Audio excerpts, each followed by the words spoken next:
Welcome to my YouTube channel. आज मैं अपने यूट्यूब चैनल पर आपका स्वागत करता हूं और मैं आज मैथ पूर्ण क्वेश्चन लेके आया हूं जो एग्जाम में बहुत ज़्यादा पूछे जाते हैं। मैं मैथ के यहाँ पर प्रैक्टिस करा रहा हूं।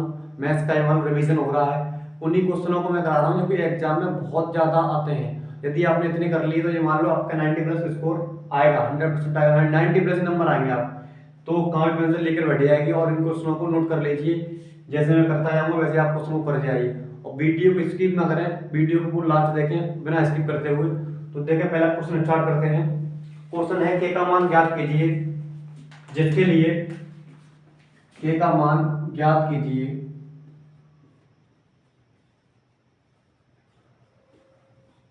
जिसके लिए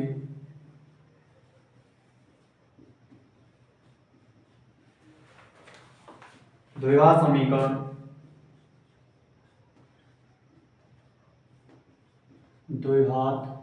समीकरण कि x² plus 2x plus 25 is equal to 0 के मूल समान है। के मूल समान है। के मूल समान है। देखिए, क्वेश्चन इस तरह के क्वेश्चन के आने की बहुत संभावना होती है। तो इसमें पूछा के का मान ज्ञात करना है, इसके द्विघात समीकरण के मूल समान है। तो ये द्विघात समीकरण दे रखा है और इसमें बोला है कि इसके जो मूल हैं वो कैसे हैं, समान है। तो देखिए कैसे करते हैं इसका सॉल्यूशन। जब भी मूल समान होते हैं तो जो डी का मान होता है, डी का मान विभक्त कर बोलते हैं इसे हम। पहले यहाँ पर क्या करेंगे, सबसे पहले एबीसी के मान निकालो। क्या करो, एबीसी के मान। ax² b plus x plus c equal to से तुलना करेंगे। बस इससे बस तुलना करेंगे। सबसे पहले क्या करेंगे, तुलना करनी है आपको व्यापक समीकरण से। तुलना करने पर एक की वैल्यू कितनी होगी, यहाँ पर एक की वैल्यू क्या आ जाएगी, के। x² से x कट जाएगा तो a इक्वल टू क्या होगा, के। यहाँ पर x से x b equal to v, b equal to 2। यहाँ पर c से c का मान कितना दे रखा है, 25। देखिए, चूंकि जो मूल इसके हैं वो क्या है, समान है। जब भी मूल समान हो तो जो डी का मान होता है वो कितना होगा, 0। कितना, 0। मूल समान हो, बराबर बोले, ऐसा बोले तो क्या होता है, डी का मान 0। चूंकि मूल समान है, कैसे हैं, समान है। कैसे हैं, समान, इसलिए डी इक्वल टू 0। विभक्त करके होता है डी, वी का उसका मान क्या हो जाता है, 0। जी, ये क्या होता है, b² minus 4ac equal to 0। अब जो वैल्यू दे रखी है इनको रख दीजिए यहाँ पर। b की वैल्यू कितनी है, 2। a की वैल्यू कितनी है, k। c की वैल्यू 25 इक्वल टू 0। 2 का स्क्वायर कितना होगा, 4। इसका जो मल्टीप्लाई कर दिया कितना आएगा, 100 k इक्वल टू 0, 4। अब देखिए k का मान निकालना है तो इसको उधर ले आए, 100 k। 4 को उधर ले आएंगे क्योंकि हम k की वैल्यू निकालनी है। तो माइनस का हो जाएगा ये 4k, इधर 0 है, 0 जाएगा, इधर ले आएंगे, इसका हो जाएगा माइनस। तो माइनस का माइनस कट गया तो 100 कहाँ आएगा, ये वाला ये आएगा ऑन में। अब इसको 4 से काट दीजिए 1 टाइम, 4 से काटेंगे 25 टाइम। तो k का मान आ जाएगा 1/25। k का मान कितना आया, 1/25। तो क्या करना है आपको, सबसे पहले तुलना करते हैं a² b प्लस c से। तुलना करने पर abc के मान निकाल लेंगे और इसमें बोला है मूल समान हो। ये क्वेश्चन बहुत संभावना होती है इस क्वेश्चन के आने की, ज्यादातर ये क्वेश्चन पूछ लिया जाता है। तो यहाँ पर क्या करना होता है, जब इसके मान समान हो, बराबर हो, मूल समान हो, तो क्या करते हैं, डी का मान 0 होता है। अब डी की वैल्यू क्या होती है, b² माइनस 4ac। इस तरह से यहाँ पर वैल्यू रख देंगे और यहाँ पर के का मान निकालेंगे। यदि ये वीडियो पसंद आई हो आपको तो लाइक करें। नेक्स्ट क्वेश्चन देखेंगे, क्वेश्चन नंबर 2। द्विघात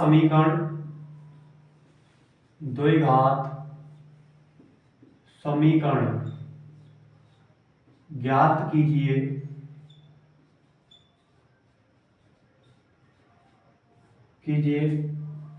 जिसके दो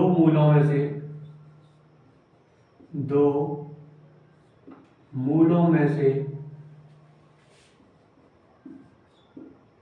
एक 1 + √2 है। देखिए क्वेश्चन दे रखा है,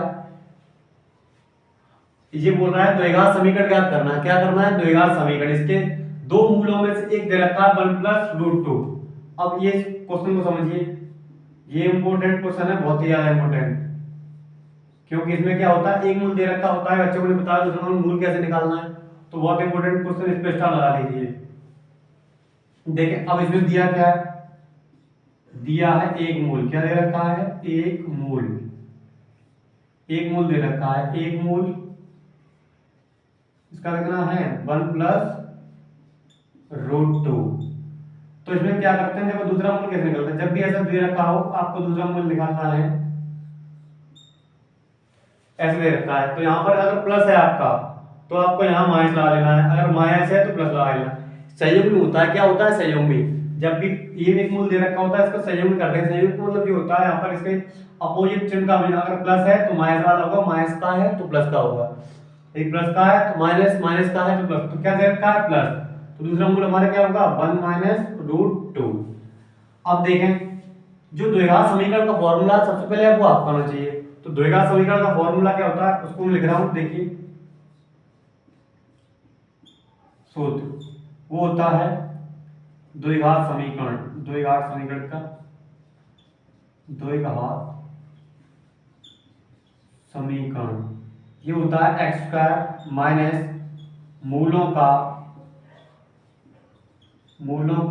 योगफल x प्लस मूलों का गुणनफल, मूलों का गुणनफल इक्वल टू 0। तो ये होता है हमारा फॉर्मूला। अब हमें क्या करना है, मूलों का योगफल और गुणनफल हमें निकालना पड़ेगा सबसे पहले।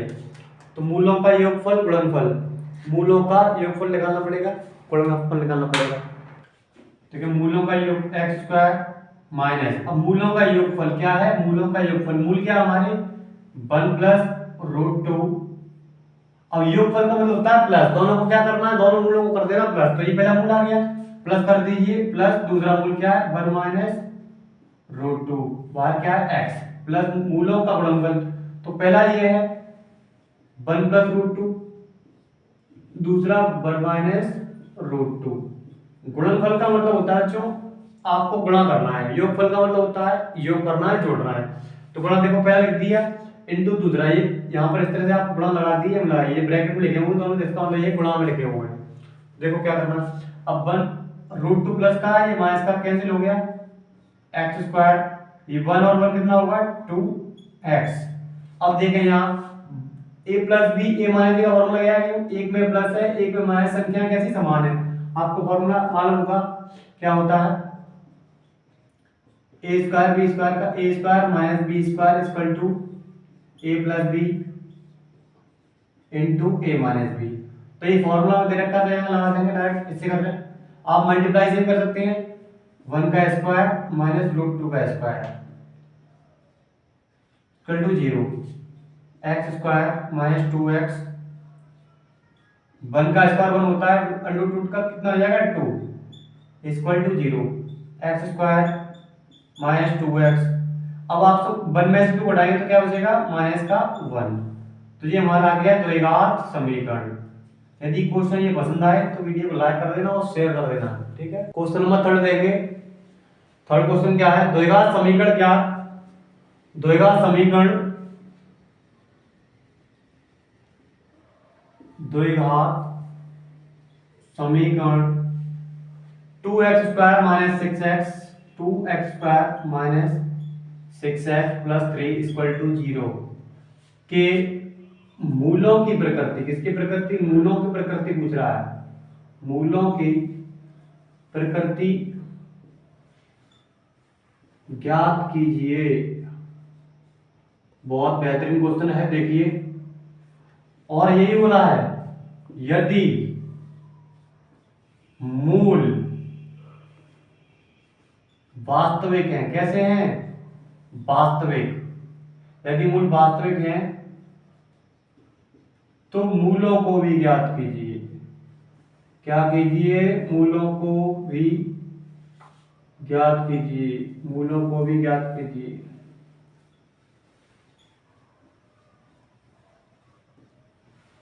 देखें अब इसका हल कैसे करेंगे। शेयर कर देना वीडियो को यदि वीडियो पसंद आई, ठीक है, क्योंकि लाइक शेयर करते रहेंगे तो हम वीडियो बनाते रहेंगे, नहीं तो जय श्री राम। देखिएगा पहले क्या करेंगे, मूलों की प्रकृति। मूलों की प्रकृति निकालने के लिए आपको पहले करना पड़ेगा, यहाँ मैंने बोला ax² plus bx plus c equal to 0 से क्या करेंगे, तुलना करेंगे। से तुलना करने पर देखिए तो a की वैल्यू कितनी आएगी आपकी 2, b की वैल्यू -6, c की वैल्यू 3। तुलना कर लेंगे। सबसे पहले हमारा सबसे पहले काम इन प्रकार क्वेश्चन में ही करना होता है कि ए बी सी की हमें वैल्यू निकालनी पड़ती है। ए की वैल्यू निकालनी 2, बी की वैल्यू माइनस को हमेशा लेना मत भूलना। कुछ बच्चे क्या करते हैं, सिर्फ डायरेक्ट ले लेते हैं, ये बहुत बड़ी गलती होगी। माइनस को लेते नहीं है, तो साइन भी आपको साथ में लेने हैं। माइनस ले लिया, c इक्वल टू 3, तो आपको ये प्लस का 3 आ गया। अब देखिए मूलों की प्रकृति निकालने के लिए d की वैल्यू निकालते हैं। इसकी वैल्यू d की वैल्यू, तो d क्या होता है, b² माइनस 4ac। विभक्त कर होता है, इसे बोलते हैं विभक्त कर। इसका मान निकालना पड़ता है पहले हमें। देखें अब b की वैल्यू लगाएं, b की वैल्यू कितनी है -6, तो -6 स्क्वायर 4a की वैल्यू कितनी है 2, c की वैल्यू कितनी है 3। मैं आपको एक बात और बता दूं, जो बच्चे कमजोर हैं वो यहाँ सोचते हैं क्या करना होता है। जो कमजोर बच्चे उनके बता रहा हूँ, देखिए ये 4 लिखा है यहाँ कुछ नहीं, तो यहाँ मल्टीप्लाई करते हैं। क्या करते हैं, मल्टीप्लाई। तो ये कंफ्यूज ना हो कि यहाँ पर मल्टीप्लाई का साइन कैसे आ गया, तो 4 इंटू ये मल्टीप्लाई होते तो इंटू 2, c की वैल्यू 3। अब देखें 6 का स्क्वायर करेंगे कितना है 36। अब माइनस लगा, स्क्वायर करने पर माइनस क्या हो जाता है प्लस, तो कितना आएगा 36। मल्टीप्लाई की 4 का करेंगे 2 में 8 का करेंगे 3 में 24, कितना आएगा ये आपकी वैल्यू आएगी 12 वैल्यू। ये देखें अब जे डी का मान हमारा क्या है, 0 से अधिक है। कैसा है, 0 से अधिक है, ग्रेटर देन, इसका मतलब होता है 0 से अधिक है। 0 से अधिक है और पूर्ण वर्ग नहीं है। 0 से अधिक और पूर्ण वर्ग नहीं है। पूर्ण वर्ग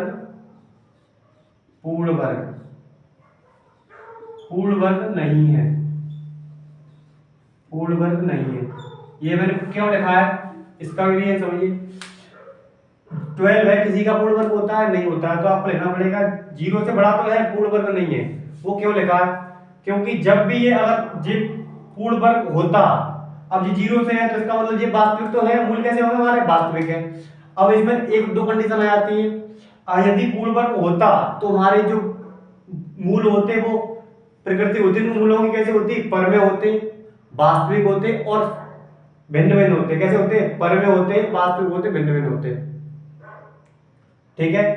अब क्या निकालने हैं, हमें निकालने हैं मूल। क्या निकालने हैं, मूल, क्योंकि उसने मिला था वास्तविक हो तो मूल निकालने। तो मूल निकालना आसान है। देखो मैंने आपको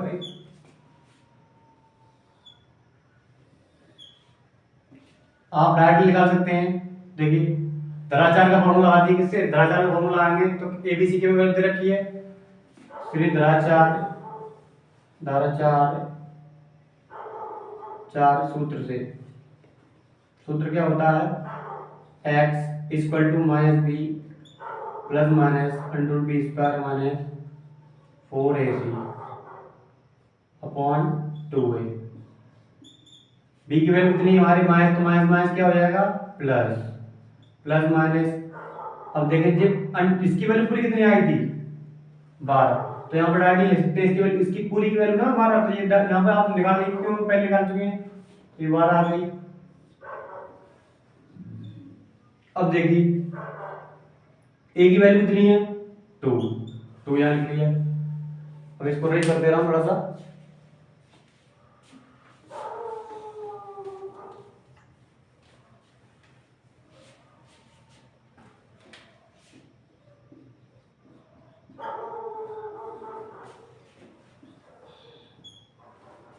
तो 6 प्लस माइनस, अब इसमें क्या, इसकी फैक्टर लो, 12 के क्या कर लो फैक्टर, तो 12 की फैक्टर कैसे है 2 × 2 × 3 टू टू कितना हो जाएगा 4। अब इसमें 2 बार आ रहा है, जब भी अंडर रूट में कोई संख्या 2 बार आती है तो उसे बाहर ले लेंगे। 2 अंडर रूट में 3, नीचे क्या आ गया 4। अब दिख रहा है आपको 2 यहाँ और 2 यहाँ कॉमन है, तो 2 कॉमन ले लीजिए, क्या हो जाएगा 3 यहाँ अंडर रूट 3 अपॉन 4। 2 से इसके कैसे ऐड करेंगे, क्या हो जाएगा 2। X equal to 3 plus root 3 upon 2, plus minus यहाँ बढ़ाएंगे प्लस माइनस, तो यहाँ पर x की 2 वैल्यू आएंगी। एक तो एक प्लस ले लेंगे तो 3 अंडर रूट प्लस 3 अपॉन 2, एक वैल्यू क्या आएगी 3 माइनस रूट 3 अपॉन 2। तो क्या किया हमने, इस पहले जो मूलों की प्रकृति पूछी थी, क्या पूछी थी मूलों की प्रकृति। सबसे पहले हमने क्या किया, व्युक्त का डी का मान निकाला, उसके बाद डी का मान निकालने के बाद हमने प्रकृति बताई, वो 0 से बड़ा था। जब भी 0 से बड़ा आता है तो मूल हमारे वास्तविक होते हैं। कैसे होते हैं, वास्तविक। उसने बोला था वास्तविक हो तो मूलों को ही ज्ञात करना है। अगर 0 से कम आता है, नेगेटिव आए तो क्या होगा, काल्पनिक। मूल कैसे होते हैं, काल्पनिक। जब 0 से बड़ा आए तो वास्तविक, कम आए तो काल्पनिक। उसने बोला वास्तविक होंगे तो मूलों को ज्ञात कीजिए, तो मूलों को हमने ज्ञात कीजिए कर दिया। जो उत्तर चला था फॉर्मूला इसमें वैल्यू रख दीजिए। यहाँ से एक बार प्लस लेंगे एक बार माइनस, तो यहाँ पर x की 2 वैल्यू आएंगी, सॉल्व कर लेना आप। और देखिए मैंने आपको एक चीज और बताई थी, यहाँ पर अभी वास्तविक होने पर 2 कंडीशन होती हैं, एक तो पूर्ण वर्ग बनता है, एक पूर्ण वर्ग नहीं बनता है। तो वो बात मैं आपको रिपीट कर दे रहा हूँ, शायद मैं उल्टा बोल गया हूँ, तो उस बात को दोबारा बोल दे रहा हूँ। अगर पूर्ण वर्ग होगा, पूर्ण वर्ग होगा तो क्या आएंगे दोनों, जो हमारे जो वास्तविक मूल होंगे वो कैसे होंगे, परमे होंगे। कैसे होंगे, परमे। ध्यान दीजिए, जब पूर्ण वर्ग होगा तो परमे होंगे, और पूर्ण वर्ग नहीं होगा तो अपरमे होंगे। तो इसमें क्या भी पूर्ण वर्ग नहीं था, तो इसमें क्या लिखना है, इसमें जो मूल थे वो कैसे थे, अपरमे। कैसे थे, अपरमे। अपरमे और वास्तविक और भिन्न भिन्न। कैसे, भिन्न भिन्न। मूल कैसे थे, भिन्न भिन्न और वास्तविक। एक आंसर तो हमारा ये हो गया और एक आंसर ये हो गया। वीडियो यदि आपको पसंद आई हो तो लाइक कर दें, शेयर कर दें अपने दोस्तों।